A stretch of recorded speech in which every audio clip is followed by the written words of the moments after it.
Hello friends, in today's video I'm gonna be walking through how to enable iBubble on Imo.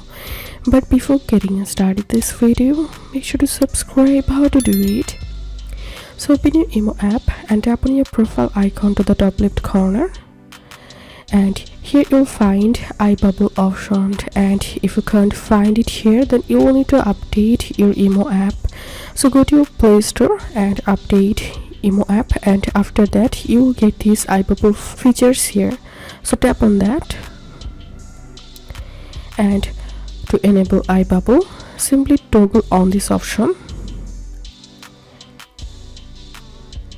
and that's how you can enable iBubble feature on Imo.